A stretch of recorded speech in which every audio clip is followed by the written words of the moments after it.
Hello. Hey, hi. Hey, David. Hey, Richard. Yeah, Richard's there, is he? Gosh, I didn't know that. Yeah, Are you all working on something, or are you waiting? I'm waiting. Sometimes I don't know what happens about when they join or whatever, but there was some enthusiasm for it, and I think I have the time to be there for 10 minutes or something. okay, but don't worry, it's going to be recorded along. But I mean, I sometimes I don't know what the power situation is like. I suspect that's pretty poor still.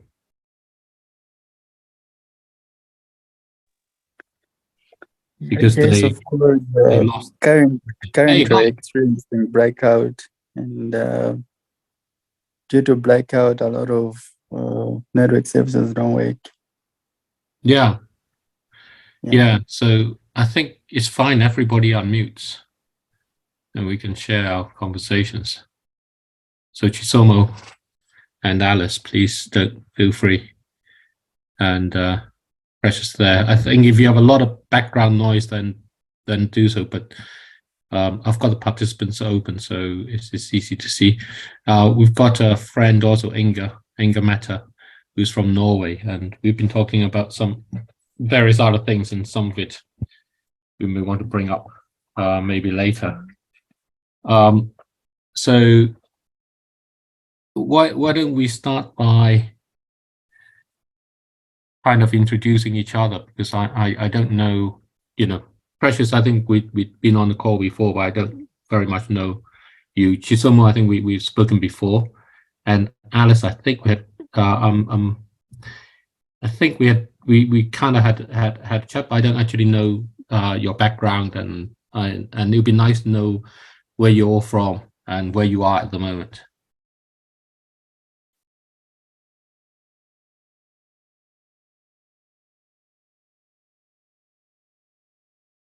Anyone want to start?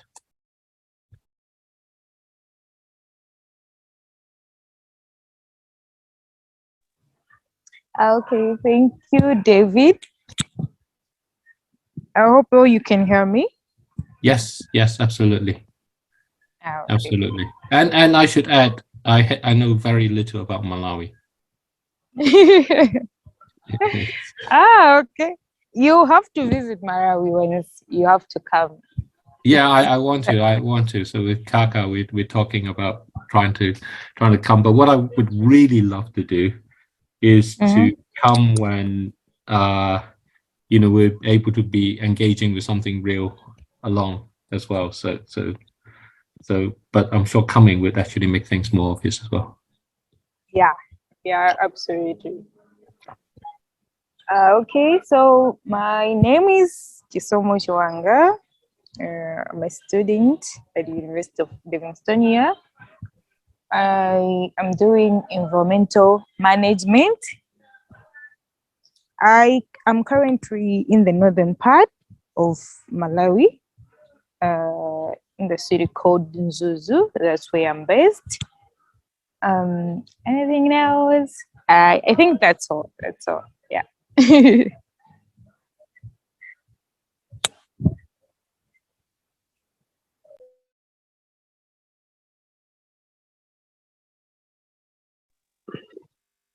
Hi. Hello, Alice. My name is Alice Jadza. I'm a student at the University of Livingstonia doing food security and nutrition.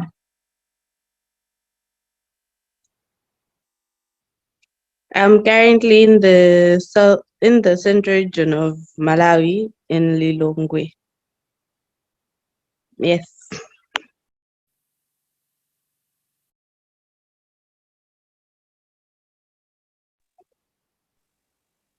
Okay, so I hope you can hear me.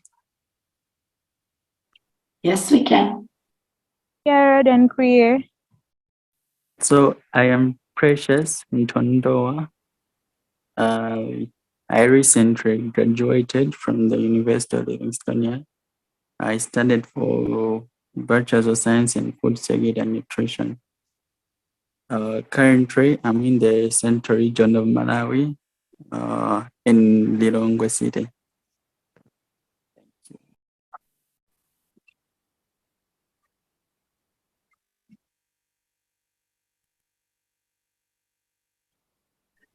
My name is Inga, and I've been studying at the University of Harare in Zimbabwe, media and democracy, a couple of years back in my early 20s. And I've been working living in Bulawayo, and I've been working with the climate activists, people in climate enterprising, entrepreneurship in SADC, but also through the ecosystem of the Nile. So I've been also working and living in Egypt, and I was there for the COP27. And I'm connected to decentralized network throughout Africa as a founder of the World Climate School. So, and I'm very dedicated to the Climate Innovation Week in United Nations Water and Climate Week in New York that is going to take place next week. And I think the water and climate is interlinked. And we have to understand it's too much water and too little water. It's part of the same problem. The weather has gone crazy. Thank you. And I'm in Norway, and I'm not in London. Mm-hmm.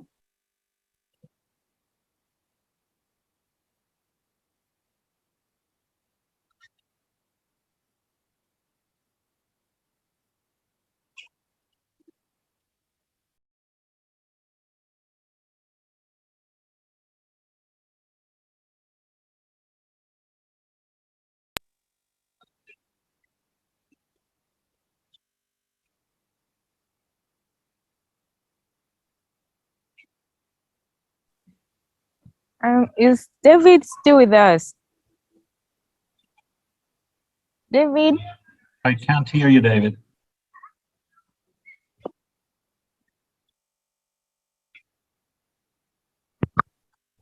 Is he still on the line?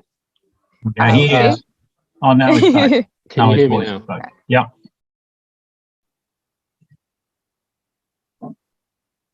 Can you hear me now? Yeah? Yeah. Okay, so Richard, you want to describe yourself? Absolutely. Just like Ingemette, I grew up in the north of Europe, in Sweden to be precise. I worked for about 30 years in investment management, and I moved to London 27 years ago. And about 6 years ago or so, I met David when I joined the fund he was already working for. And there we worked together for a number of years. And after leaving the industry, the two of us have written the book, The Unsustainable Truth, and worked on describing how investments cannot solve the problem we have of climate change, because it's actually too much investment that has brought us here. And that's how we launched the idea of the transformational ownership, which is intended to keep a lid on climate change, but actually is a very capitalist solution to the problem we have of global warming. And that's how we've ended up being in touch with you guys. Hi, Kaka. Great to see you all on this call. And we also met Ingemette on the way. And here we are today. Okay, so I'm going to go on a little bit about what I want to do with this call, and it's going to seem a little bit unusual because it started with all the pictures. I've got a request later as well. Is something being played? Which I'll talk about afterwards. So we want to take things one at a time. In the background. So actually, basic. Why do I have something playing in the background? Basic idea. So let me try and figure out what's going on there. Idea. There is something we'll expand on saplings as an example. I don't know what's going on there. as a specific with Equity Bank. Relationship. Still being played. I think that stopped, right? Yeah, now it's stopped. Nope. Oh, I know. This is this. Then there is Kajido, Okay. Malawi. There is also It's still generally playing. important stuff. There's other. I realized what that was. That's it. Got rid of it. Okay. Apologies for that. So now, one thing I learned yesterday, I got this from my wife. My wife works as a midwife, and it came, and I've used it in different contexts. I've used it for quite a lot actually in terms of reviewing people and their performance and all of those things, and also in terms of personally, in terms of situations which are actually quite traumatic in many ways. And where she picked it up from is essentially that as part of her training.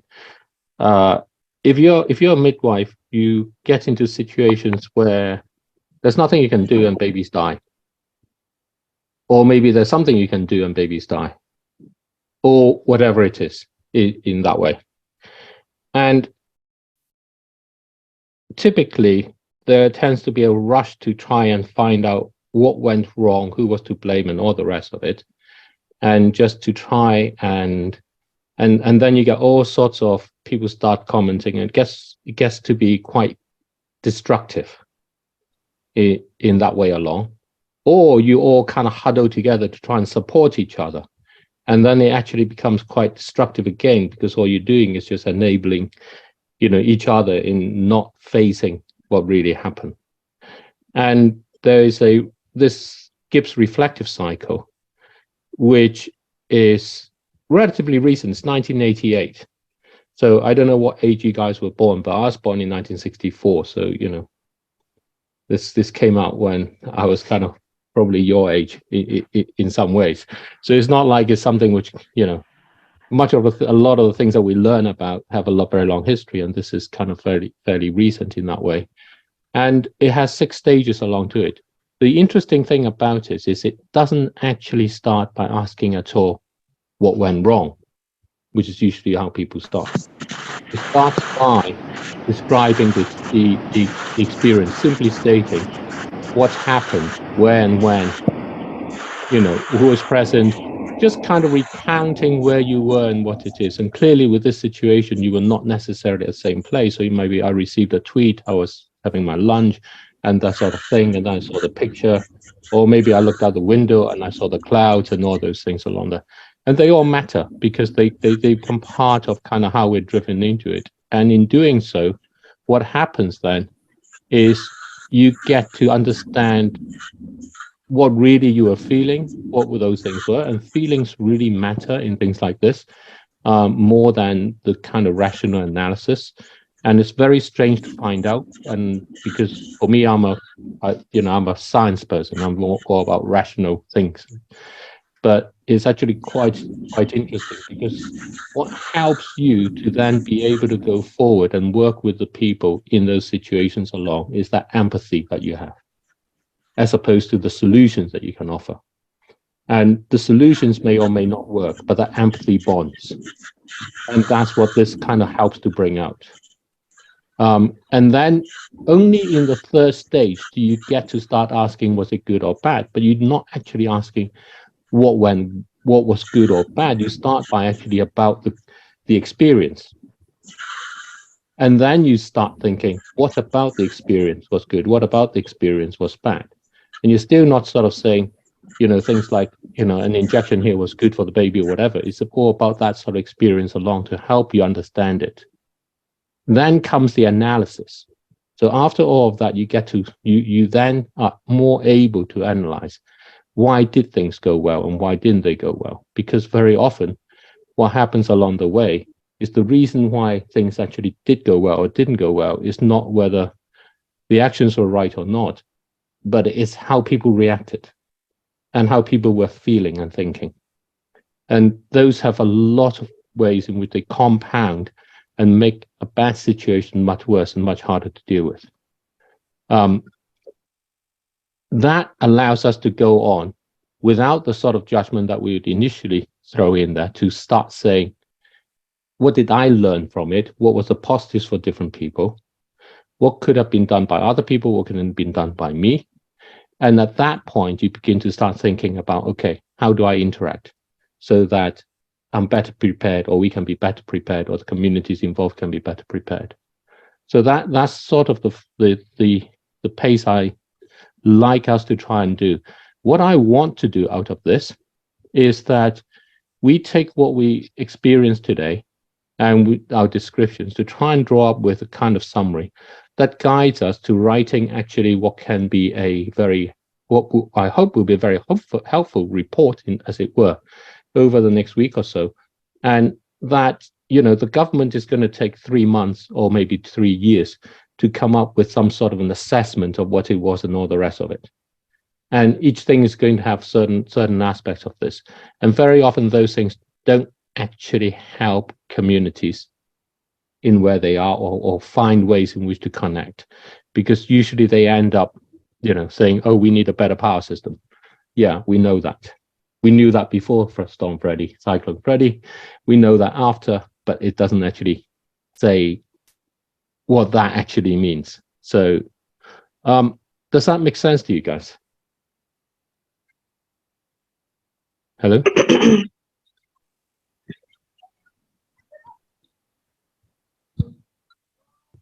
Anyone? Does that? It needs your input for it to work. So. Yeah, it does. It does actually make sense. Yeah. So I don't know if anyone would like to just share to start with this description up there. Any particular points or any particular things, and just help build up the body of information, help us to kind of get the conversation going, and then we'll spend, like, you know, 5-10 minutes on this. We'll move on to the next point and so on. We're recording this, so we don't have to worry about it. We will come back and reflect on it, and at the end of all of that, we would have known how we all felt about it and everything.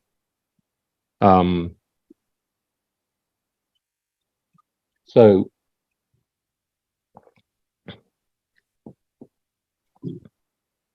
Richard, do you want to start?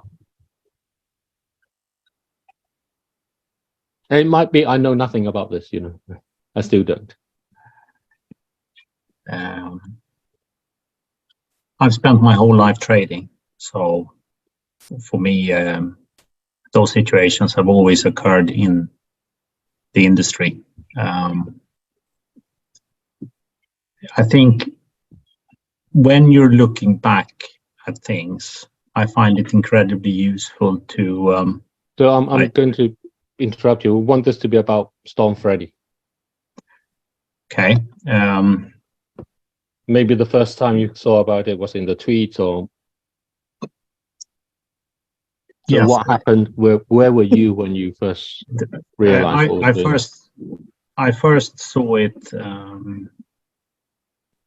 actually on the rolling ticker of news coming through, and then moments later I saw the tweet about what had happened.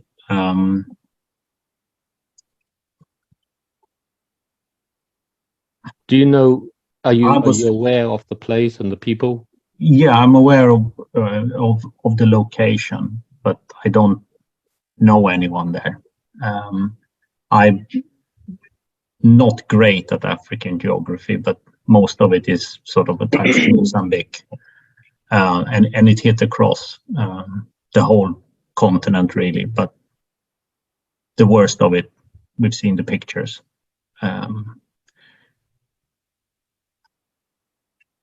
So for me, I saw it through the tweets in the chat, actually. That came along through the pictures that came along, got shared along in the chat. I think there's a lot of these things get shared along that way along. I've been following Storm Freddy because it's the biggest storm we've had, kind of, and it's unprecedented in that it went and hit once and it came back. And I know about Malawi because we had a call before with Chisomo, and we had kind of a good conversation, but I don't really know about it. I didn't even know that it wasn't actually on the coast, so the storm would have gone through Mozambique. to get to Malawi. And this is kind of that side of it. And when I saw that, you know, I'm always on with Richard, so the two of us probably talked. Yeah. And what I wanted to do, what I felt was, let's not rush, but let's try and think what we can actually do. And I think there was some stuff about, you know, various things about what can be done and all the rest. And what I was concerned of, what I was thinking at the time was what actually is the situation for the people? What did it look like? Does anyone want to tell us about their experiences there first?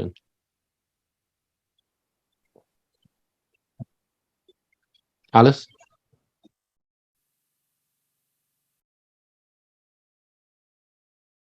Alice?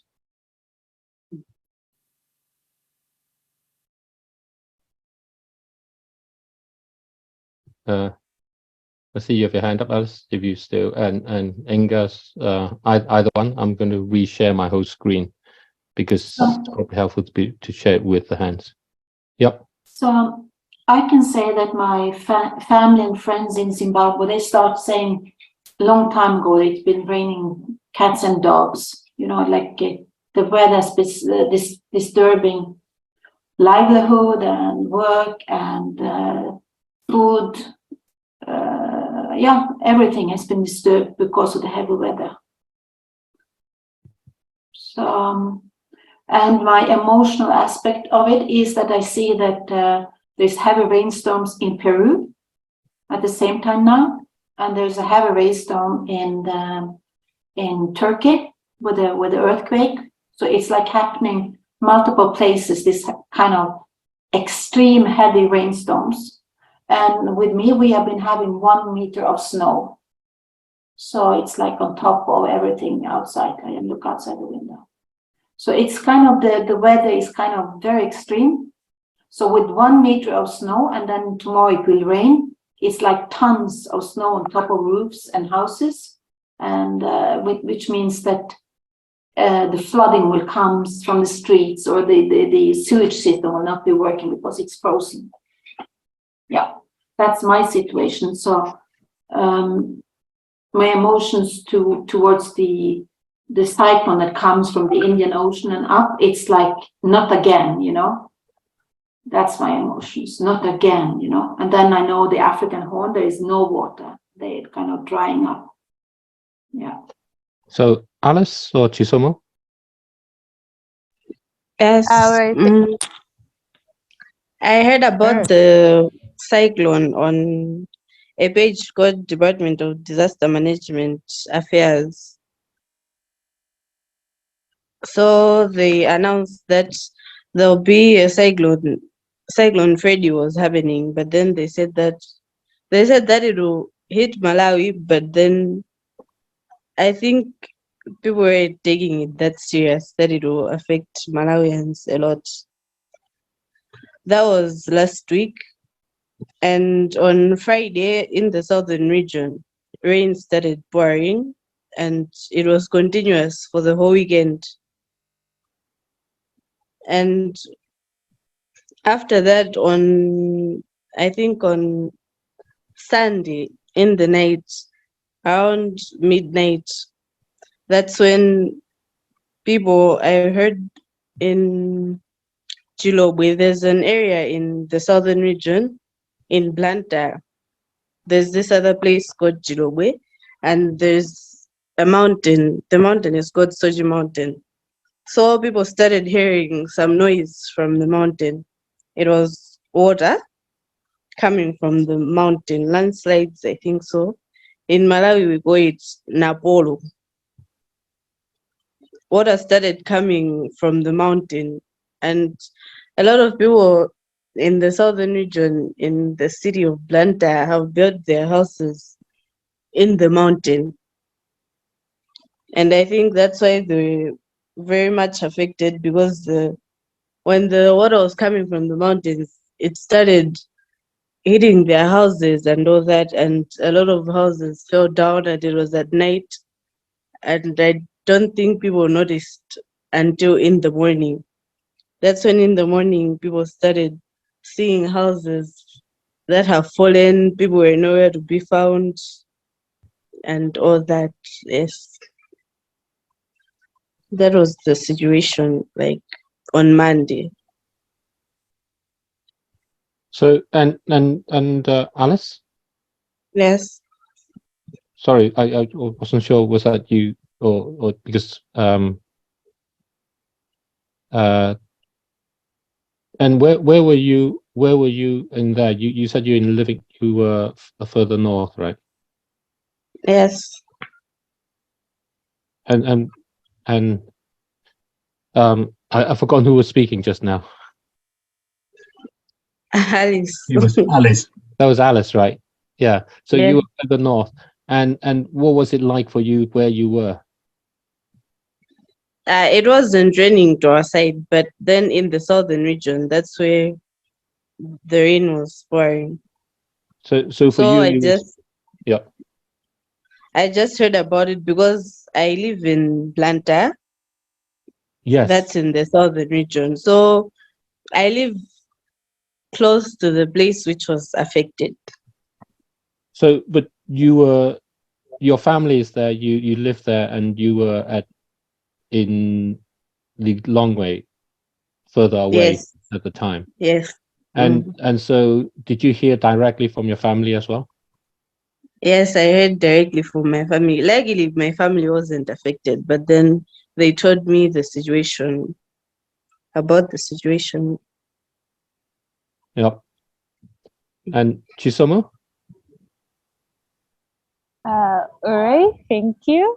At first, the Department of Meteorology and Weather created a certain poster about the cyclone Freddy, and people were like, okay, there is a cyclone that is coming to Malawi. It's coming from Zambia. It's gonna hit Malawi in some sort.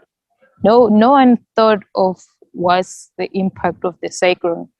Like, how is it gonna be?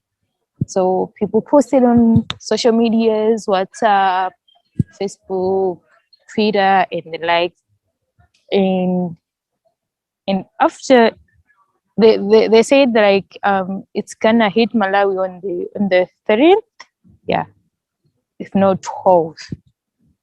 So people were like, everyone was posting, there is a cyclone that is coming to Malawi.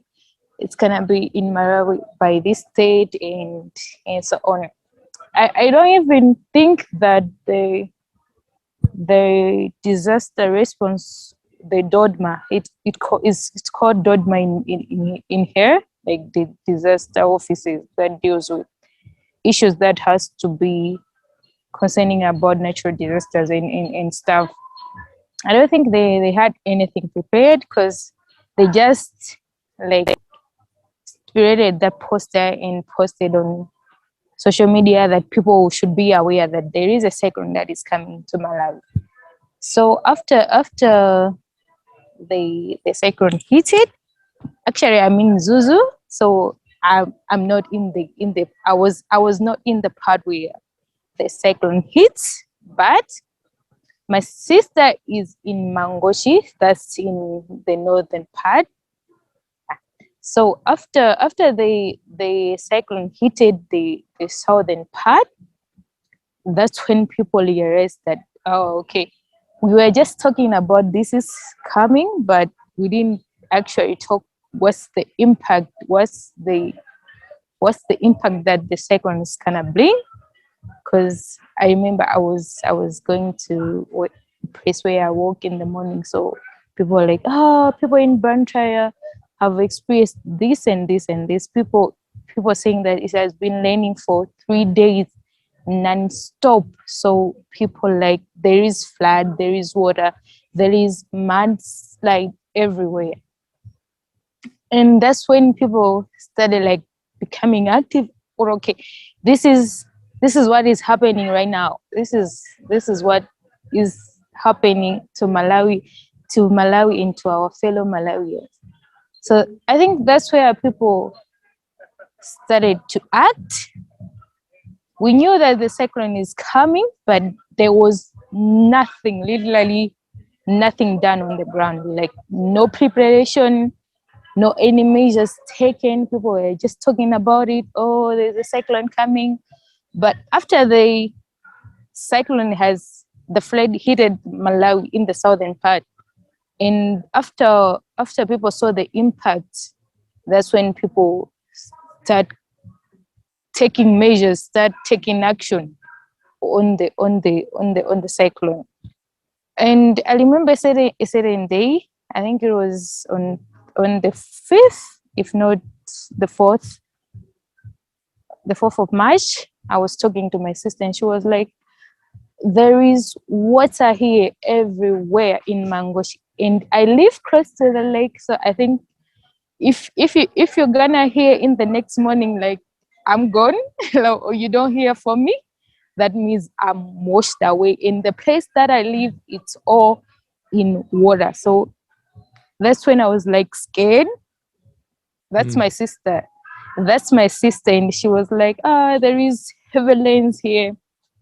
There is heavy lanes and it is not stopping, and it's not even showing that it's gonna stop anytime soon. So I feel like we took the second flood like it's an unusual thing. This thing happened. It was in Mozambique, and I don't even think people looked at what happened in Mozambique the time we were talking about the cyclone flood. But we started taking action after the cyclone it was here. Like we didn't mitigate, we didn't plan for it. Like, what are we going to do? This is what is coming to us. What are we going to do?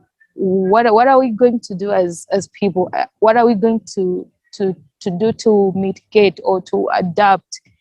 So people took action after the cyclone it was here, like it has landed, it has hit us. So that's what happened, and that's what I can say about it. Okay. Precious, thank you very much. Precious? Okay. I would just add on what Alison so much said. But then as for myself,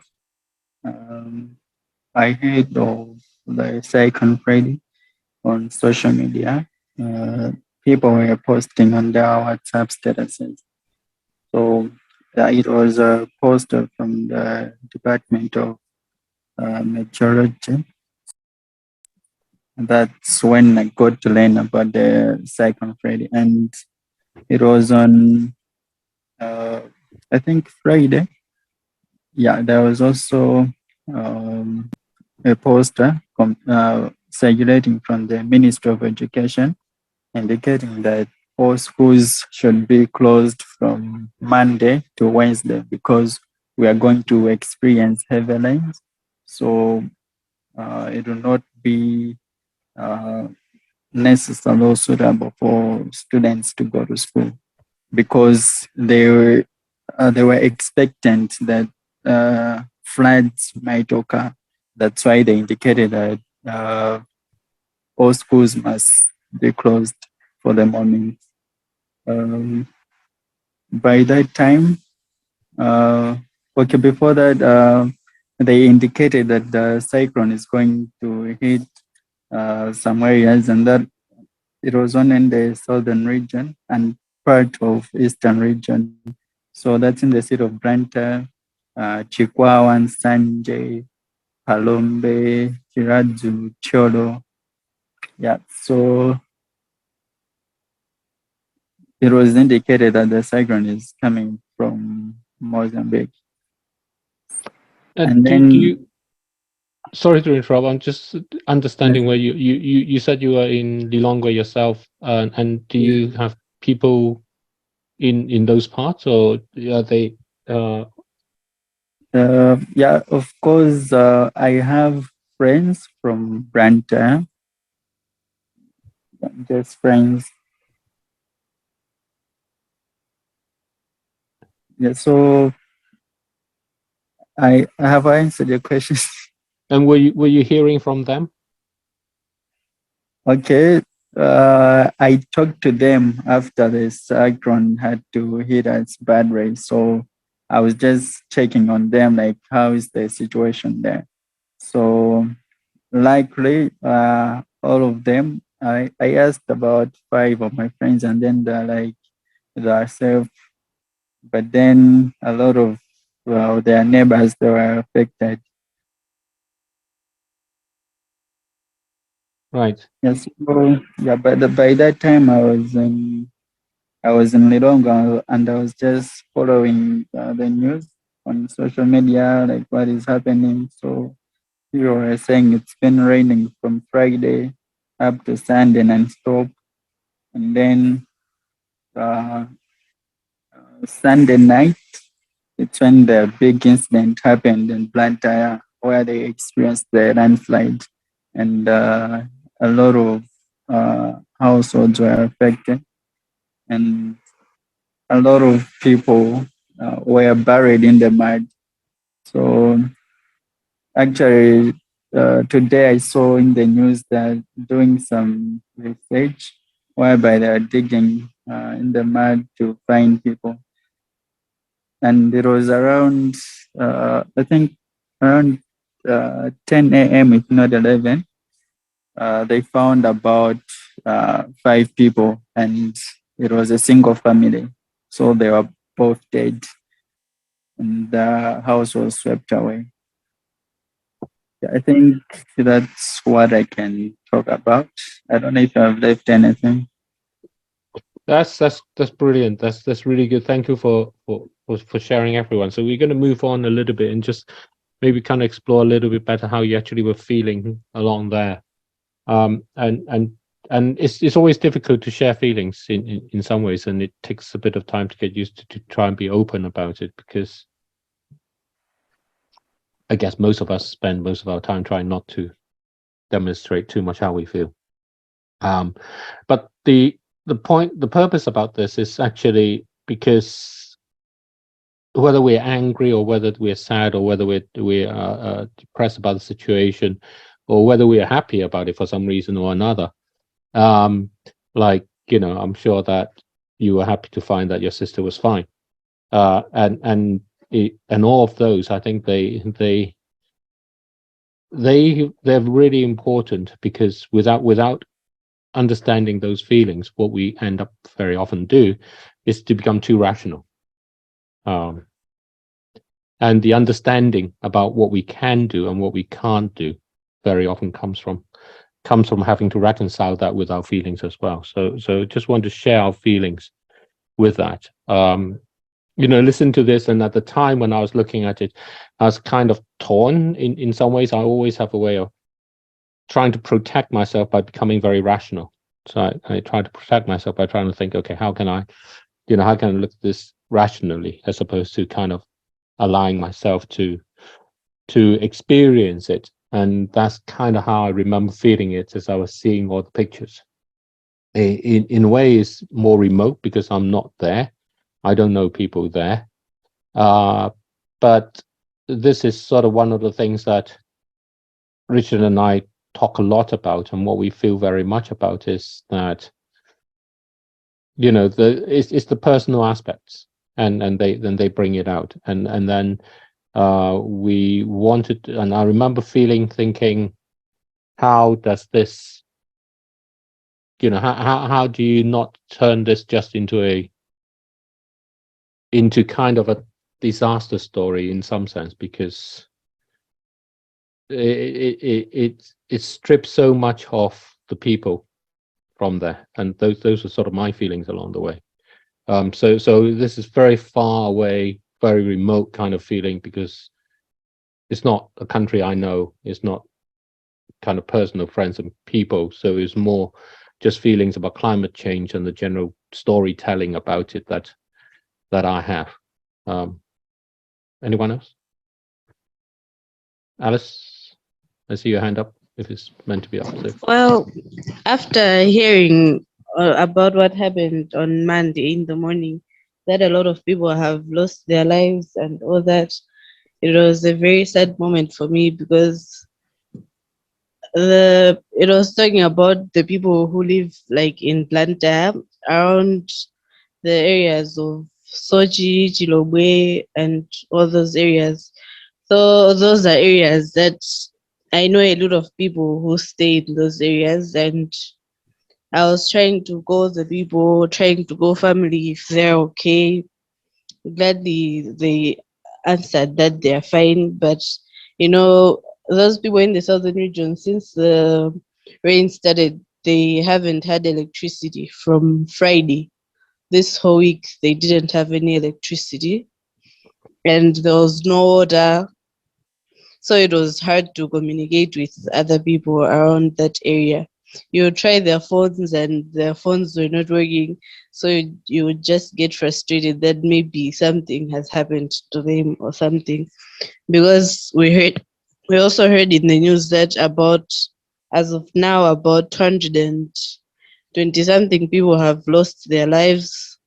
Some are still missing, and a lot of people have been injured. So it was a very sad moment for me. Anyone else?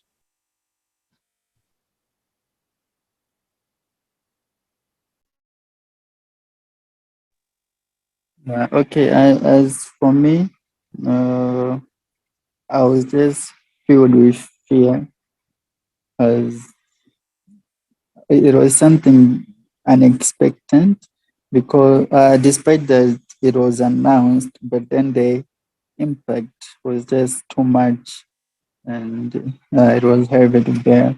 So I was just afraid, like, how are people going to survive the storm? And worse enough, a lot of people that have been affected, the uh,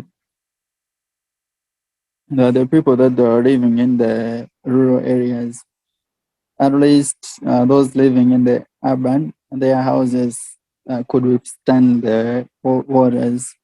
But of course, it's not all of them. But then in the rural people, in the rural areas, the most people are poor and house infrastructures were also built poorly, and it was very easy for the waters to sweep their houses. So I was just afraid maybe I have relatives in the southern, but then I don't know. Maybe they might have been affected as well. And some of my friends, they also live in some rural areas. I was worried, like, what's the situation? And as Alice has said, there was no electricity, like from Friday up to date. It's been hard for Branta to be provided with electricity. Since, as I indicated earlier, I said the hydropower system is also in the southern region, and it was heavily affected. So it was hard to reach to some people because probably their phones were off, and it would bring a lot of questions like, are they okay? So it was stressing. So I just felt bad, and it was on Monday here in Rilongo, we were also experiencing rains, but then they were minor. But I just heard a certain river close to us was full, and it was about to flood. So people were also afraid, and I was just wondering, like, are we going to be affected too? So that was how I was feeling about it. Thank you. Anyone else? I'd probably share your sentiment quite a lot because I don't live there, and apart from you guys, I don't know anyone living in that country. So you tend to see it through a very, very different lens than when it happens to you, and that's obviously is affecting the way you're feeling about it. But mostly it's a sensation of anger that we we allow this to keep on happening. And people in position of power are not acknowledging responsibility for driving a plan forward on how we can prevent this from getting worse. So for me, it's mostly a sensation of anger more than anything else.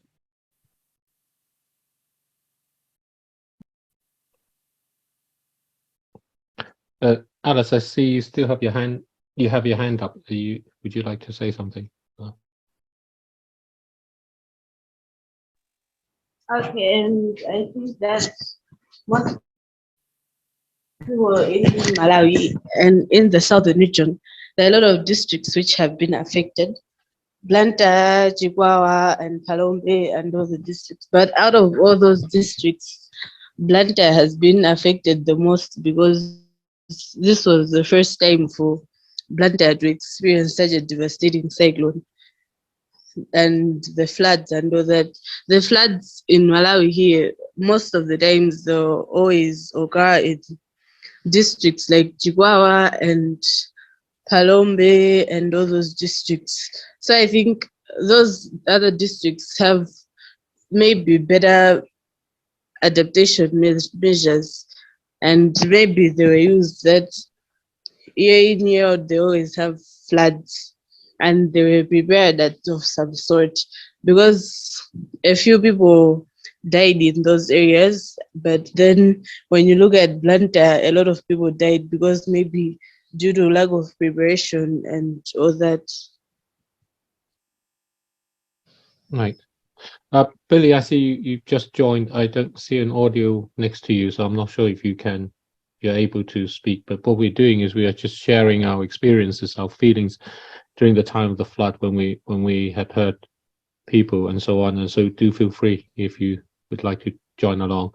I'm just going to move on now to kind of the evaluation part about this experience. And the questions, it seems odd in that way, because you have these things about the experience, what was good about it and what was bad about it. I think it's good to try and go through these a little bit in our part, because when you see it as a whole, and then if you go along and you think what was good about the experience, what was bad about the experience.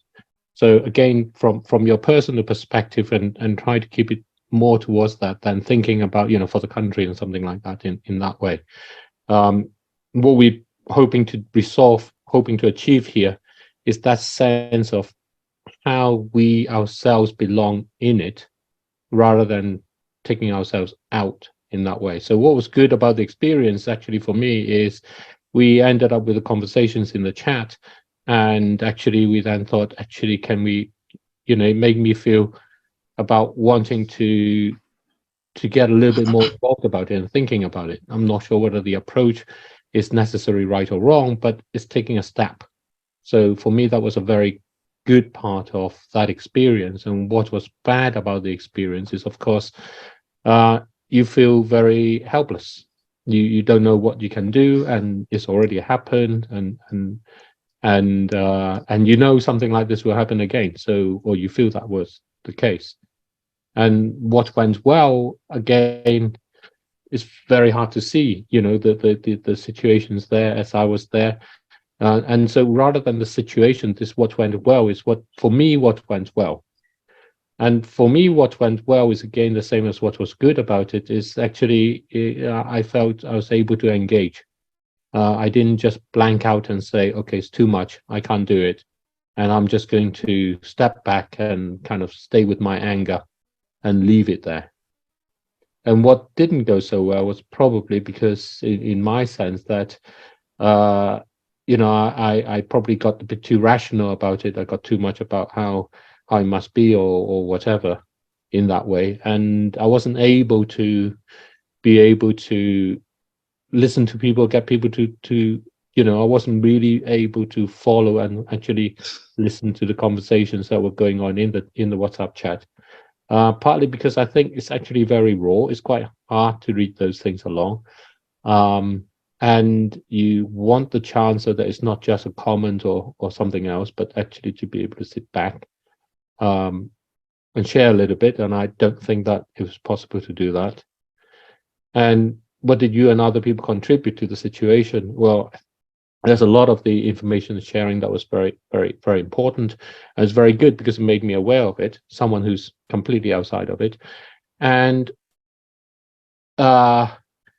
so those were very important. And then, for me, the contributions on my side was all through the WhatsApp. And then Richard and I probably had a conversation or two. And Inga and I had a few conversations about it. And we'll probably talk about that a little bit more. So who would like to contribute about their own sort of what was good, bad about the experience, and on those positive or negatively contribute?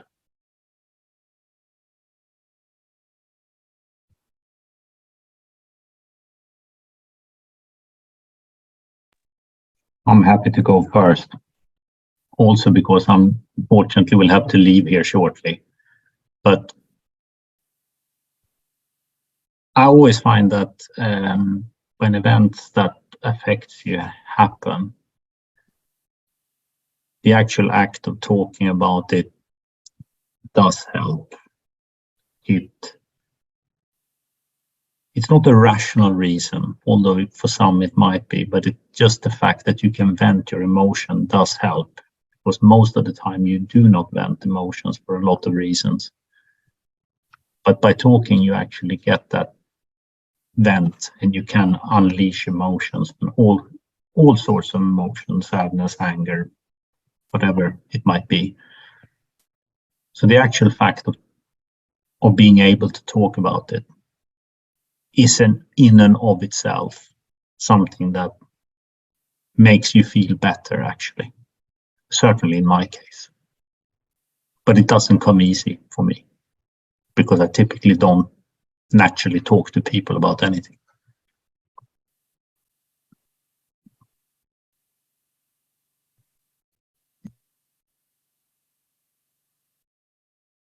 Anyone else?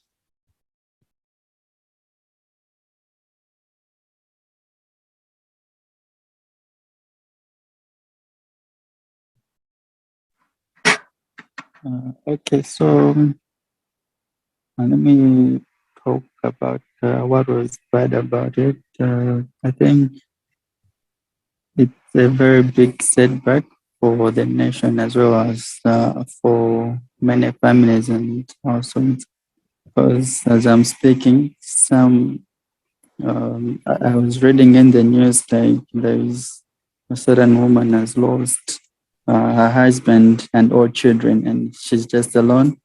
Her house has been swept away, and she really has nowhere to start.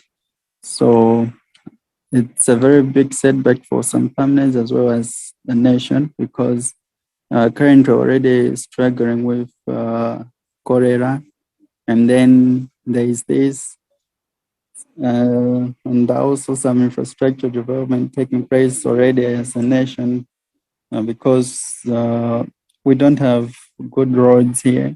So in this case, it means those that were being maintained will be hard and to tackle the disaster that has happened. So for the nation is a big setback. Of course, we're receiving some funds from other countries. Like today, we received a relief from Zambia, but of course, it's not enough. A lot we have to do it alone, because we can't rely on other countries to support us. So it's all on us. And I know that it's going to be difficult. It's going to be very difficult.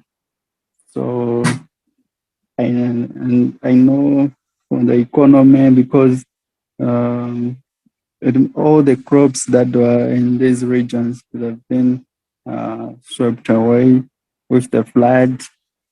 And now we'll be dealing with the case of food insecurity. So it's just something big for us. Okay, so about the good the good experience about this, I think it's a wake-up call for us as a nation, because I think we know where our weakness is. Because I was reading in the news as the cyclone started in Mozambique. It was actually moving at a speed of 120 kilometers per hour. And as it reached Malawi, it was around 85 kilometers per hour. And the cyclone affected much in the Mozambique side. But then, because the infrastructures were well built and they had they have area warning systems in the country, and they were prepared for the cyclone. But then, as for Malawi, we didn't have enough time to prepare. Well, we don't have enough area warning systems here, and I don't know. I think there are just few of them that work here. And I think a lot of people took it very slightly, that, okay, we do experience floods almost every year in these regions, but then this was very something shocking. So it's a wake-up call for us, whereby now we'll start to be thinking of maybe building infrastructures that can withstand cyclones or landslides. So yeah, I think that's a good part of it. Thank you. Thank you. Anyone else? I feel like this is a lesson learned, and if we don't take any action to move like we anticipated, like this thing it has not to happen to us again, then that's shame to us, because as Precious already put it, like this is a wake-up call to us. We have seen the bad, and it's like a warning to us. It's like an alert to us. Like, okay, if these things are happening, you have to be prepared. You have to have infrastructures. You have to have networks. You have to have systems that are able to withstand any disasters. I remember I attended a certain online course in about the southern region. It was talking about disaster and preparedness. So in Bangladesh, people have like a system. They have system installed in case of any disasters, any let's say pandemics after the COVID.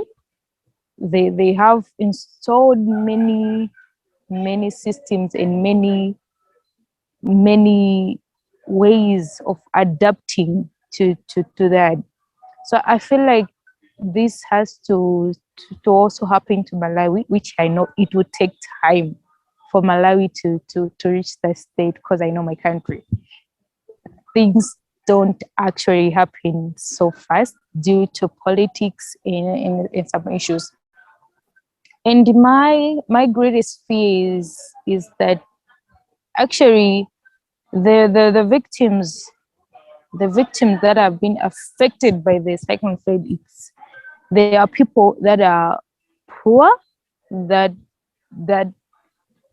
are not able to recover from that.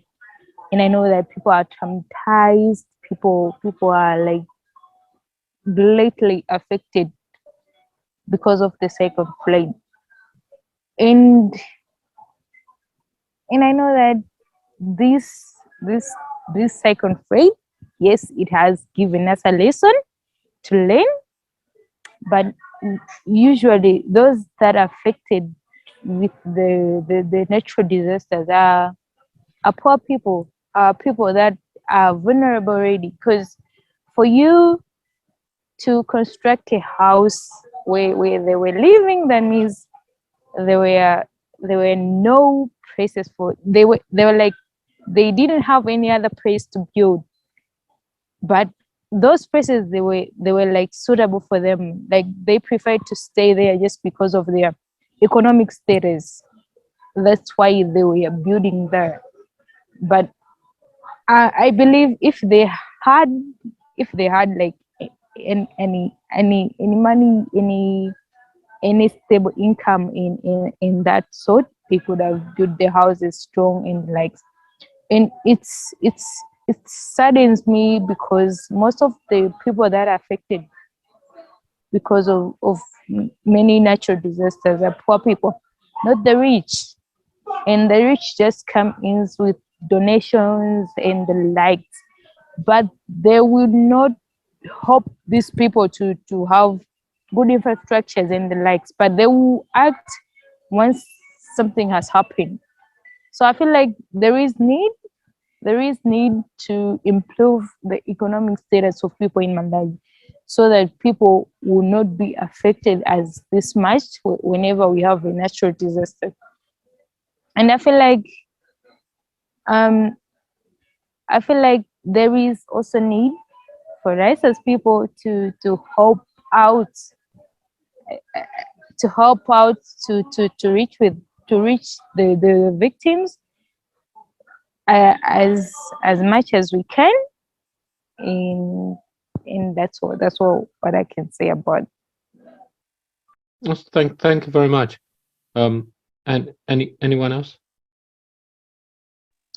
I think the bad thing about what has happened is that people have lost their lives, they have lost their livelihoods, they have lost a lot of things, they have lost their houses, and they'll have to start again from scratch.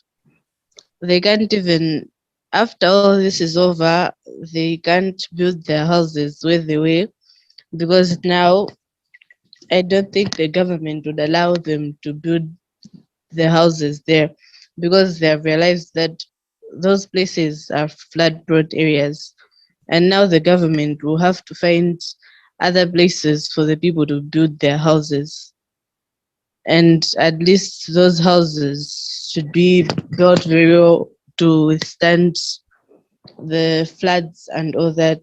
But then again, those people who have been affected are people who are poor, they can't afford all those things. So the government will have to help them with the little money that they have.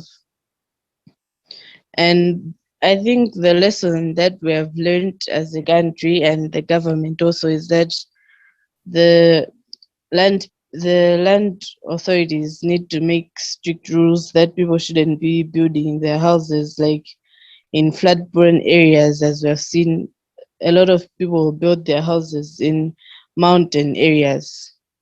So I think we have learned a lesson there, so that people shouldn't be building their houses there. Yes. Now, Billy, I know you joined sort of along, and would you like to share your thoughts?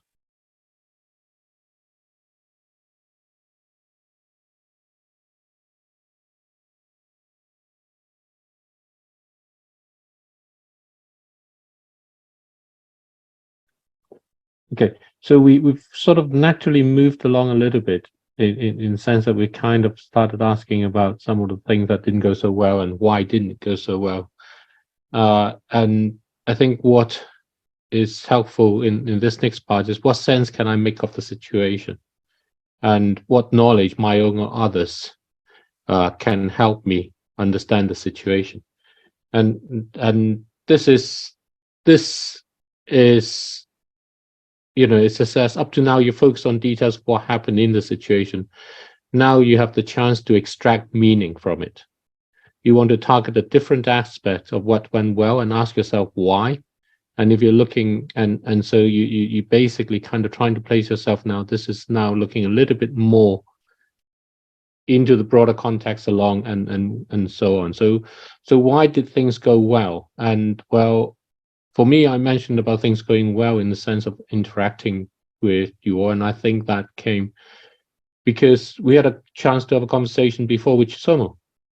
So having that dialogue, I think, is really important, and having that sort of dialogue going forward with kind of the broader connections, and I think can be very useful along. And why didn't it go so well? Well, I think, you know, you can't avoid the fact that it is a disaster, it's a storm. In some sense, we knew it was coming, but in some sense, we don't believe it until it has happened. And so that's really kind of a part. So that's just kind of, maybe that's part of our psychology. We always say it's part of our psychology. But it's not, because as has been pointed out, you know, different countries prepare, different communities prepare differently. And so as I think about this in the sense, you know, what does this mean? There are all sorts of ideas and all sorts of things which are coming up in my mind. I don't really want to go too much into that at the moment. I want to hold that for kind of conversations to see how you guys come from. But when we go back and try to piece what we've said, there are lots and lots of elements that have come out that are really important. And what knowledge can help me understand the situation. And there are all sorts of things that are said, the way the houses are, the way the people, and why they need to build where they build. Understanding the terrain, understanding which way the water will flow. And I'm really struck by this comment about Alice's, I think it's Alice's sister, right? If I find that I can't find that place anymore, which I saw before, not in Ballantyne, but further off with the lakes, where it was all just wet water everywhere. And it's understanding those things and then realizing, actually, you know what, it's a place which floods also normally, or different parts of it. Oh, where did that go? I guess it must be Mangochi, that's it. Kind of the water along. So there definitely, there's a lot of geography in what's said. And that knowledge of geography can be really, really important. And there's a lot of community in what's said. And that understanding of that community and the differences in the community, the common made about, you know, the rich and how they come along and help and do something, but they don't actually do anything along with it. They only come when it's kind of like, it's almost like in the sewage of guilt for not having done something. And that's helpful to identify. Okay, so I'm going to open that out to others along. So now we start asking a bit more why. Why did it go well? Why didn't it go well? What sense do I make of that, and what knowledge, my own or others, can help me understand the situation?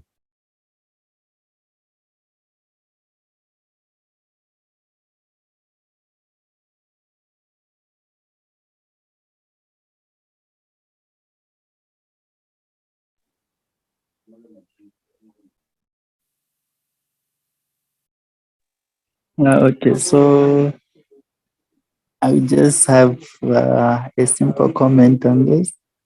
I think why it didn't go well is a lot of communities have poor drainage system. In the southern, there are a lot of rivers, and they easily flood during heavy rains. But then around the communities, there's poor drainage system, and That's why it was so easy for them to be affected with the floods. Yeah, I think that's what I can say. So, sorry, did you say they don't have a drainage system? Yes. And then may I ask, kind of, what sense can I make of the situation? Is asking, kind of, are you baffled about it? Are you in a situation where you say I can't make sense of it, or do you think actually I can see it somewhat clearly? And then I think it's helpful to know what kind of knowledge do you think would help yourself and others. It says, my own knowledge or others' knowledge can help to understand. No, okay, fine. So last year I was working in a project under food assistance for assets under World Vision. So we've been going in the communities and encouraging the people living around water bodies, especially rivers, that it's good that they should dig trenches, whereby if the water is to flood, at least the water should move along those trenches. So yeah, that's what I was talking of, drainage system, the drainage system. So when you look at Branta, most parts of it are hilly, and I think it is something that is not easy to dig those trenches, since a lot of places are rocky. So yeah, I don't know if I've answered your question. No, it does, absolutely. I think that coincides also with the comments made before as well. So anyone else wants to add, kind of?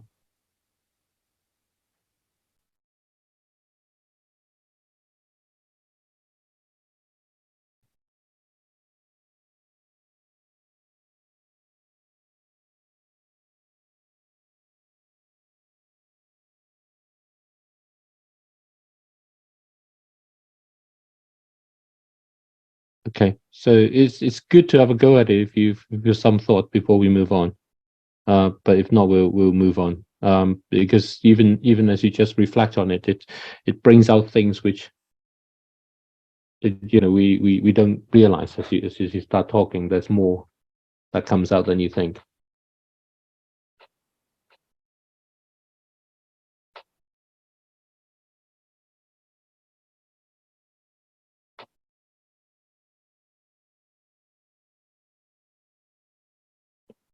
So we come towards sort of the end of this with the conclusions, and what we learn, and how could it have been a more positive situation?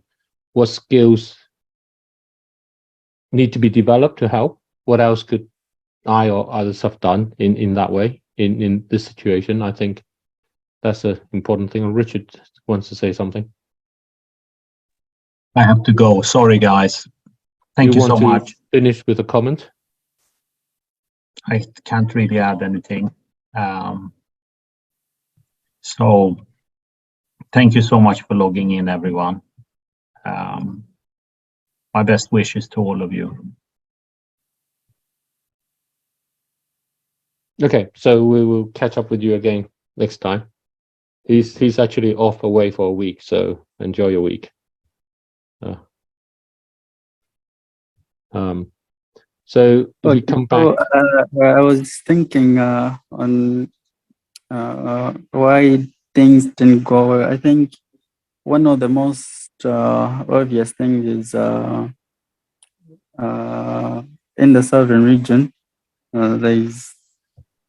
we've experienced too much deforestation, whereby a lot of trees were cut, and in so doing,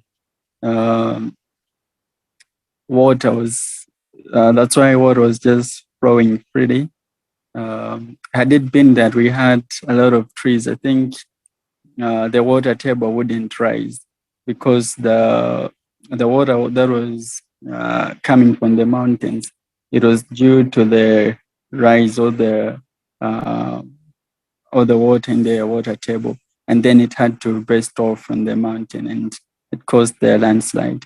So I think if we had trees in that mountain as well as around, I think we wouldn't experience much of the effect. Thank you. So are the mountains bare? Are they quite bare? What? I don't know much about the geography. So when you look at the mountains, are there very few trees on it now?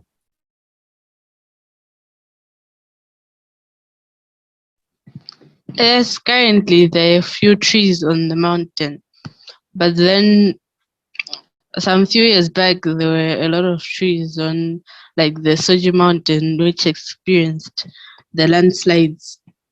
But currently there are a few trees, and I think there were some people who were trying to restore the forest in the mountain. Do you know why the trees were lost? I think people were just cutting them down unnecessarily, and maybe selling the wood. Okay, so because they could be cutting them down to build, or they could be cutting them down to sell the wood and so on. So Yes. No, okay, so usually trees are cut down for charcoal production. A lot of us Malawians, we can't rely on using electric stoves. So the best way we can use to cook is through charcoal. So yeah, because we are poor, we find charcoal being so cheap than using electric stoves. So a lot of people cut down trees for charcoal production. That's what I want to add. okay. Anyone else want to add to what you learned from the situation? What could have made it more positive? Okay. I think if people knew at first I heard about the cyclone from social media, and you can imagine those people who are coming from the affected areas, they don't even have like phones that can access the social media, and I don't think they even knew that there was a cyclone coming. Maybe they just saw the rains and then they're just like, oh, these are just normal rains. But then if the information was disseminated in the right way, maybe by a lot of people use those small cell phones.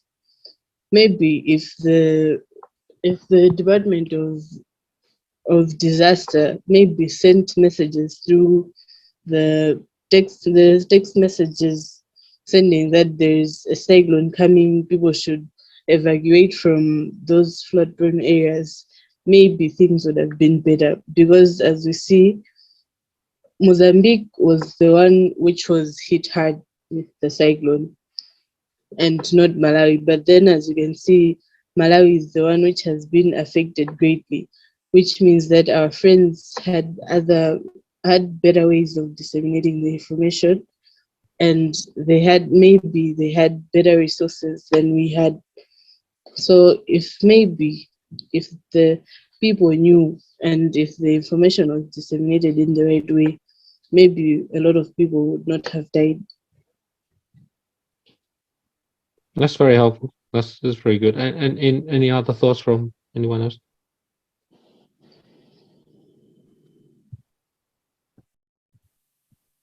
How about skills yourselves, do you think? And skills people can have?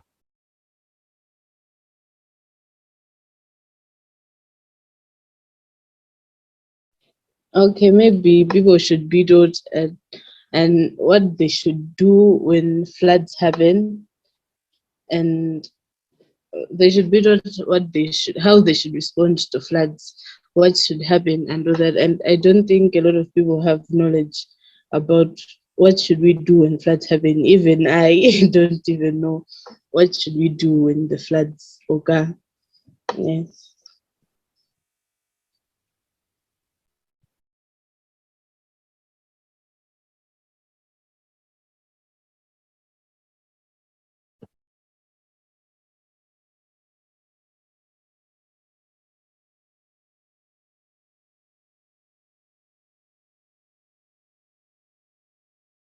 So the last part, if there's no other comments people wanted to contribute, is this aspect of saying some sense of an action plan.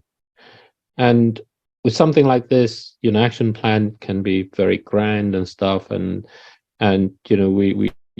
but this is asking something quite specific along. If it was the same again, what would I do differently, or what would be the skills that I would want to have, or want to make sure that people can have, and how can I make sure that I can act differently next time? And I think what this goes to in many ways is some of the questions that was asked before we initiated the calls about what we want to do with this. So we started off with understanding that basically we were all in different places. I was very remote. Some of you had family very close by. Some of you have friends that are very close by. And as you say, many of the people that you care about are still, they have no power. They've not had it since for a whole week. So I think the way to think about these questions in terms of action plan, is to put in the context of what kind of action do you think would be helpful for those people there, and for yourself who may be feeling kind of, more remotely in that way. And the actions can be in terms of things which may be immediate, things which may be to do with the way things are. And I think it's important to do one thing, which is to imagine that this didn't just happen in some ways, but sort of 5 years away. You look back from 5 years and you think about what would you be grateful were actions that had been done. Okay, I think maybe in the long run, since the people who had houses in the flood-prone areas, their houses have been destroyed and they have lost a lot of things there. I think maybe the government should find another place for them so that they can build better infrastructures that can withstand floods. And not only the government, but we should also come together as a nation, as individuals, to help our fellow friends, to help them build infrastructures that can be able to withstand things like floods. Yes, so they should just find a better place for them to stay in, and we can also be thinking of restoring the forest in the mountains that have been that where people built their houses. We can start planting trees in those areas to avoid things like this from happening again. And people should be trained on what to expect when floods occur, and how they should act when the floods occur. Yeah. Can I ask? I think your sister was in Mangochi. No, that's just someone's sister. Oh, that's Chimoso's sister. Okay. Yeah. And yeah, and because I was going to, and I was trying to understand what they might think, sort of No. in that way. And okay, that's really helpful. Thank you. Billy, do you have any thoughts?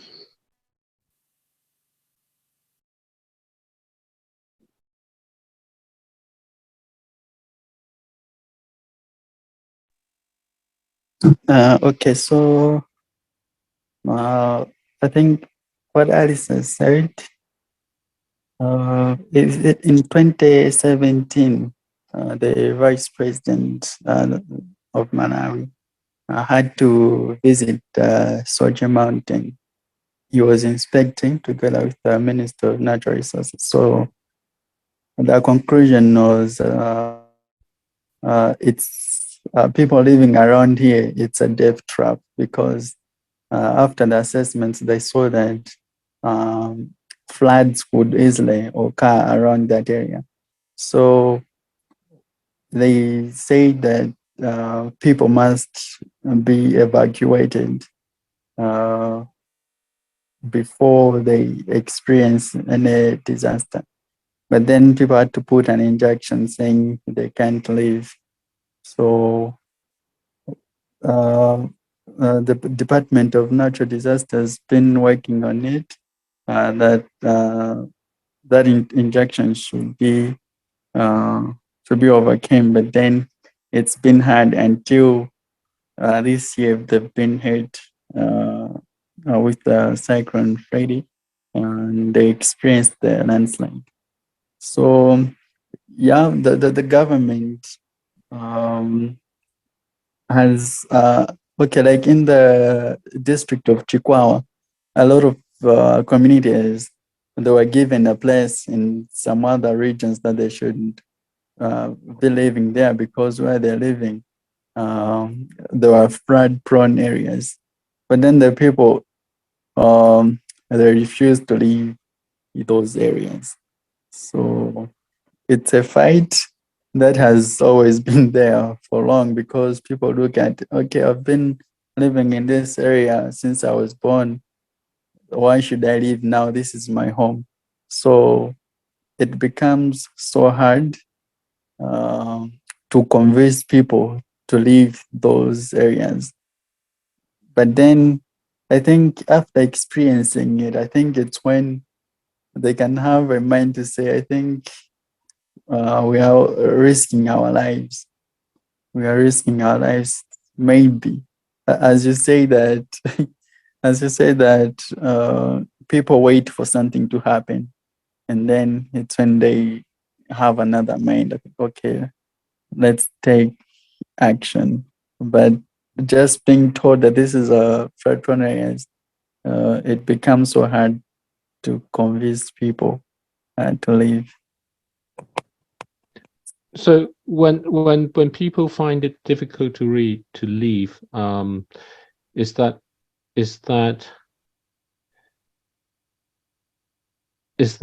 was there anything that you know about that, about their reasons? You know, like you say, you've grown up all your time here, everything has been fine, you know, it rains every now and then. And where were they being asked to go? Is it like a new place, a place that has nothing around it, or is it to go into kind of what they see as bad places, or? Okay, so the places that are being pointed on, I think they're just good places. But then because of maybe having a history around that place, the places that they live, saying our ancestors have been living in this place, like, oh, our parents have been here, why should I be the one to live? So the reasons are based on history as well as their cultural beliefs. So yeah, it becomes so hard for them to live. So there's a lot of storytelling behind it. It's a story of our lives. That's kind of what anchors us to a place. Yes. So that's a very, very interesting, very important element. That's important also in I suspect in asking some of the things about how do we prepare for the next time, because it needs to be in the story of our lives, because story of our lives says doesn't happen. And yeah, of course, what most people say, they say, okay, you've observed this place to be a flood-prone area. So they say it's the duty of the government to protect them. But then All right. looking at the capacity of the government of Malawi, I think it's not easy to provide everything they can to protect them. So the government is already dealing with a lot of challenges that the country is facing, and they can't waste resources on people that are living in flood-prone areas deliberately, whilst they've been taught. So in the end, they just leave them. Okay, you've refused. There's nothing else we can do. Okay. So there are kind of three things that comes up along in there, which I'd like to, other people, please just chip in as well if you think. One is, when people say it's the duty of the government to provide, to deal with this, it may be because they feel they are incapable of doing anything themselves. It may be because they feel it is the duty of government, and it could be somewhere in between them along. And then the government from their side is, there's this part of how much does local, how much does the government actually think, their job, does the Malawi government think is this, their job in something like this? So if we kind of think back and assess, if I had to do the same again, what would be different, what skills needs to be developed, and so on. This is now sort of touching into all those aspects of how do those storytelling and those skills touch into how the individual and the community sees where they are and why they are there, to their ability to support themselves in dealing with their everyday lives. So what does it mean if their everyday lives turns into floods and kind of the government? So I think that's rather roundabout way of asking.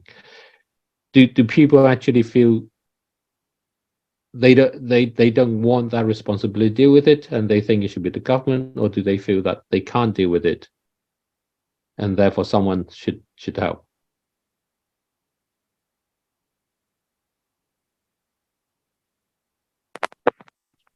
Okay, so usually it's something to do with illiteracy, because government officials, sometimes they do visit those places and they educate people. They tell them about climate change. They tell them that the climate is changing. So they do try to convince them that the climate is changing, and this place, despite that you've been living in this place for so long, but now it's a flood-prone area. So it becomes so hard. This is why people insist, like, I've been here for long, and how come you say today it's a flood-prone area? So yeah, I don't know if I've answered you. Yeah, I think it kind of has. But anyway, And sorry. Yep. And to add on what Precious is saying on the illiteracy issue, we have places like Chigwawa, which are flood-prone areas. People live in flood-prone areas. Every year, floods occur in those areas, but people still resist to move. I remember this other radio station was interviewing someone from the area, and they were asking them why they failed to move from those areas, and some even answered that because when the floods occur every time, we're given, like, they're given food, they're given blankets, they're given all sorts of help. That's why they don't want to move from those areas, because every time the government comes in and then they give them a lot of stuff. That's why they don't want to move out from those areas, because they know if they move out from those areas, the government will stop giving them stuff. So that's one of the reasons why people fail to move out from those areas, because floods occur in Chihuahua almost every year. Floods occur, and they still resist to move out of the place because they know government will still, whether they like it or not, they'll still come in and help them. So is that because you mentioned literacy to start in saying that? Is that because they feel that their skill level won't let them be able to do better than what the governments can provide for them? Yes, I think so. That maybe they think that they're not capable of providing those things for themselves. So every time they rely on the government that the government can do this for us, because every time the government comes in and comes to help them with everything. And how do you feel yourself about whether in Malawi opportunities for those people actually do exist so that they could be better and they just don't really see it, or whether actually it is very hard for them and they won't be able to do better? I think the opportunities for those people, maybe since they live in rural areas and most of them are not educated, and the opportunities for them to find something to do are very hard. Maybe as a country we would have some projects to try and educate those people in a way that they know that they can also be capable of doing other things for themselves, impacting them with knowledge. Maybe you can teach them what about farming and all those things, so that they may learn something and they can know that they can do other things for themselves and not just rely on the government all the time. Okay. Yeah. So just to add on them on that, a lot of people, they look down on themselves. They think just because they didn't go to school, they look at themselves like they can't do any better. So in Okay. the end, they rely much on being given. They become so lazy, like to do. It's a few of them that find their talent, but a lot of them, they become lazy, and the one thing that they rely on is farming.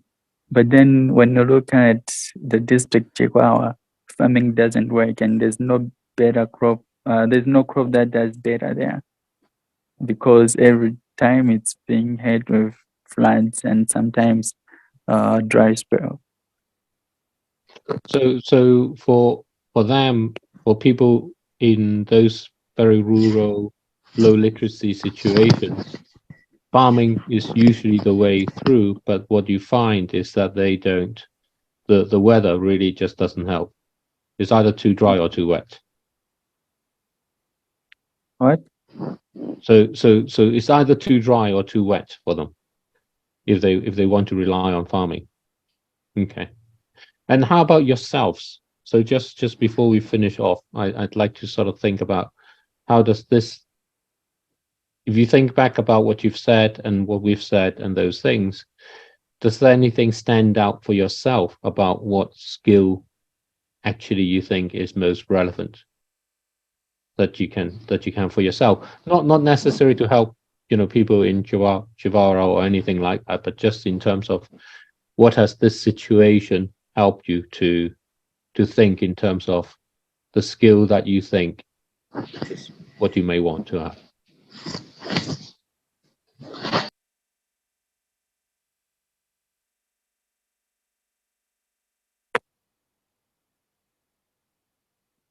Okay, so I'm thinking. I think the best thing is to include climate education in our school system. I think there are few people that have come because, okay, like my experience when I was at the university, when I asked friends about the climate change, even when I was trying to approach people and tell them about EACCGN and that we're trying to deal with climate change.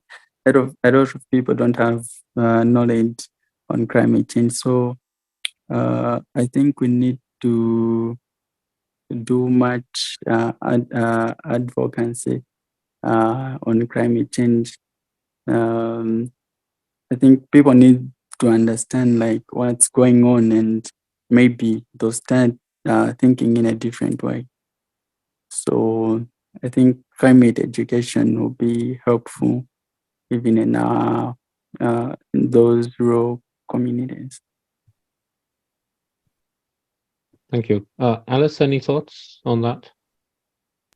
Okay, I think the biggest lesson that has been learned is that we were underprepared. We weren't prepared for anything like this. So I think next time, because these past few years we've been experiencing cyclones coming to Malawi, but then they haven't had a very huge impact on Malawi generally. But then, as we can see that this year, the cyclone had a very big impact on Malawi. So maybe we just have to prepare due to the climate change that has been happening. Maybe the cyclones are most likely to occur again, and maybe they will come in a very devastating state again. So I think as a country, we just have to be prepared. We'll have to learn how to disseminate information. We have to have early warning systems so that people can be warned if a cyclone is coming and they have to be evacuated to other safer places. And I think we have to also learn about what to do, how do we prepare when floods are occurring. Everyone, even if you're not in a flood-prone area, because you never know what might happen, as we have seen in Blantyre. They weren't expecting the cyclone to affect them. So I think everyone should just have that knowledge of what to do when a flood occurs. How do you participate? How do you help others when something like that happens? So I think we just have to prepare for anything. So that's really great. I just want to share something I'm thinking as you were talking, so that I have it on the record so I don't forget, which is, as you talk of preparing, I lived in Japan for a while, and they prepare for earthquakes. So the children in school start learning about, what to do, where to go to, and everything about it.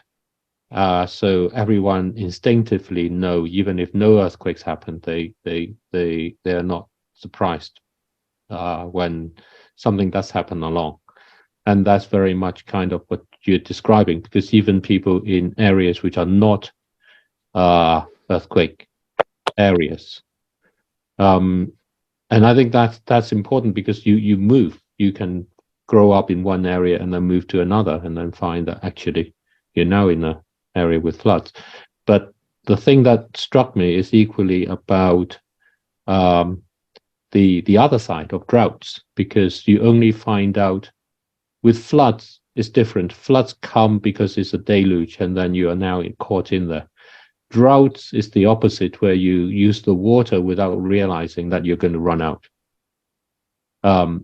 So that's also something which is kind of important, because I think, as Precious was talking about, in Chavara with the farming there, sometimes there's not enough water, and sometimes there's too much. So there's that whole aspect of the uncertainty of the fact that we can't say anymore, which has come through very strongly, whether the cyclones will be big or small, whether the rain will come or not, whether when it comes it'll be too much or not. And so that preparing. I, again, just to, as kind of like notes, if anything, or the kind of examples of action plans and stuff, the idea of warnings and information, I think actually those are things that can be developed. They can be really useful techniques. Applications, if everybody has a phone, they can do that. The thing about how do you charge a phone if you're not going to have your electricity for a week? Because things like power packs that people have, to charge phones, or maybe just kind of little batteries that you have around in order to do that. And you know, it might be that there are activities and opportunities that people can do in order to provide those sort of things in a way as contingents that can be done. And they sort of come along in there. And you know, in Japan, you have a there's an app for your phones. There are different ones which tells you as degrees of warning. So it's like Precious says about the warning from the universities. We expect, you know, there'll be a lot of water schools that are going to be closed, and you get those sort of things, and they could be at different levels. I can imagine you could have businesses sponsoring them, you know, providing it for their customers as a route by which you can do that. The building and the rebuilding, being able to have things which are flood-proof, but equally being able to have flood channels. You know, I think the trenches is one thing, but if you're in an area which does flood, where do you still have water going? And knowing that and creating that space and understanding those things. So as I talk about them, and we started this thing in the chats about what students can do in that way. I think what I'm going to do is take the conversations we had, going to try and summarize that, pass it back along, and then for people then to take that and think about, okay, how can we identify things that people can do? Students can do, communities can do, people from outside of Malawi, people from inside of Malawi, things that will help the government, because the government has been mentioned a few times, but also equally the government doesn't have all the resources necessary. So to straddle in between them and help the communities who feel they're incapable, but naturally maybe they're not. And in many ways, very often students are like that. They feel they're incapable yet of doing all the things that they feel would like to be possible. But actually, they have a lot more ability, and that's the part where Richard and I come and really want to emphasize. Okay. Has this been helpful? Yeah, very helpful. Alice? Yes, it has been helpful because I've learned a lot about what people are thinking, the ideas that they have in order for things to change next time it happens again. So yes, it has been helpful. So thank you. I'm going to summarize that. There's a transcript for it, and then I'm going to try and make bullet points out of that and share that. And maybe we can get it, yourselves can share it with others and get their kind of feedback onto another level, which is a bit more of, for them who do it for the first time, they can think about the same questions for themselves, and also for the broader kind of student community to start thinking, actually, you have a lot of talents, you have a lot of abilities, and there are a lot of things that stands out in what has been said, which are actually opportunities. And there are a lot of things that have been said which to me are kind of like, it's a ready resource, it's a ready situation. It needs a little bit of that energy to really just transform it. Okay, well, thank you for that. I'm going to do that and share that on the chat with people. Before you end it, I was thinking about those people that live in the flood-prone areas like the Liberty. I don't know, maybe using military force to evacuate them, maybe it can help. Using, sorry, helicopter? Military force, military forces, yeah. Yeah.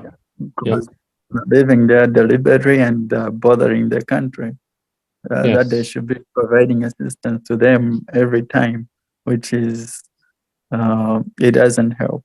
So I think using military enforcement to evacuate them, I think it can be very helpful. There is this thing, again, kind of Japan, because I spent a few years there, which is that there are more of this idea of a kind of a community forces rather than just military forces. So people, community forces who are better trained, which I think goes to what Alice is talking about in that way, because in many ways, knowing the area makes a big difference. Yeah.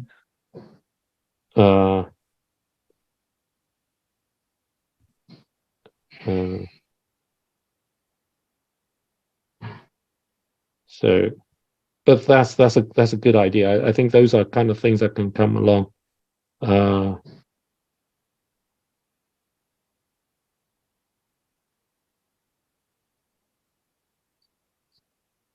So, you know, I'm going to share this document also in there about community engagement after the great earthquake that they had in Japan, and how community, you know, sort of what was done along to help along, and that's a huge thing. It's there's an incredible story about it. This was the earthquake in 2013, I think, and it was also the source of the nuclear disaster that they had. And in the recovery period, they found, I think, over $100 million in cash, and they returned it all to the people. Wow. Which is amazing if you just think of finding it, very not taking it, but actually returning it all to the people. That was brilliant. It's so okay. Thank you very much. I've got some work to do now from this. Okay. Okay, so I'm going to end this. Thank you. Really appreciate being here. I just want to end with a moment just of kind of silent prayer for yourselves in thinking about all the people affected.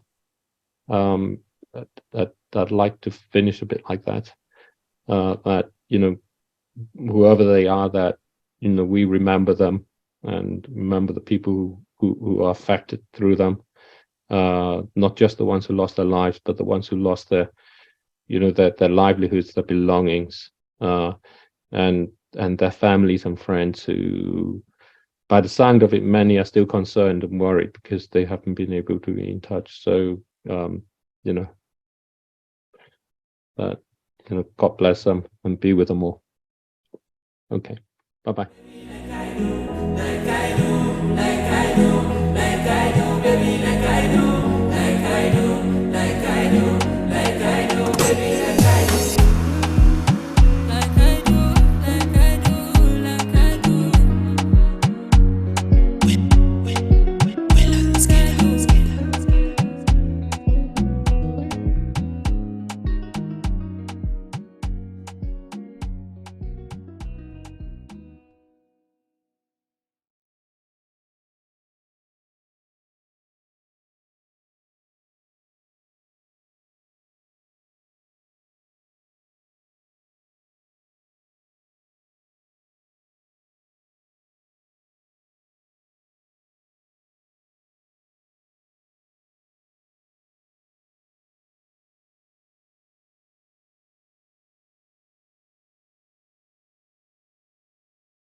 Bye. Bye.